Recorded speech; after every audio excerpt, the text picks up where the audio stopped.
آسان نہیں ہے، مگر ہمیں ایک بات بتائیں، ذرا میں اسی بات کو اردو میں کہہ رہا ہوں، کھول کر کہہ رہا ہوں کہ یہ مدرسوں میں پڑھنے اور پڑھانے والے جتنی تنخواہ پاتے ہیں یا مسجدوں کے امام جتنی تنخواہ پاتے ہیں، یہ تو کوئی راز نہیں ہے، سبھی کو پتہ ہے۔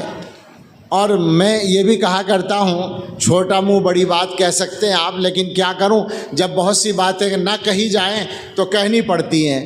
میں یہ کہا کرتا ہوں کہ 10-15 ہزار روپے کو تنخواہ کہنا مکروہ ہے، اور مکروہ تحریمی۔ 30,000 سے کم کو تنخواہ کہنا بالکل مناسب نہیں لگتا ہے۔ یعنی 1,000 روپے روزانہ تو آدمی کو ملے، اس سے خرچہ چل سکتا ہے تھوڑا بہت مناسب انداز میں۔ تو جتنی تنخواہ مدرسوں اور مسجدوں میں ملتی ہے، اگر یہ لوگ یہ کام چھوڑ کر تجارت کریں یا کوئی اور کاروبار میں لگیں تو بتائیے اس سے زیادہ آمدنی ہو جائے گی یا نہیں؟ پکی بات ہے، اس سے زیادہ تو ہو ہی جائے گی۔ اس سے زیادہ تو مزدور کو مل جاتی ہے نا آج کل۔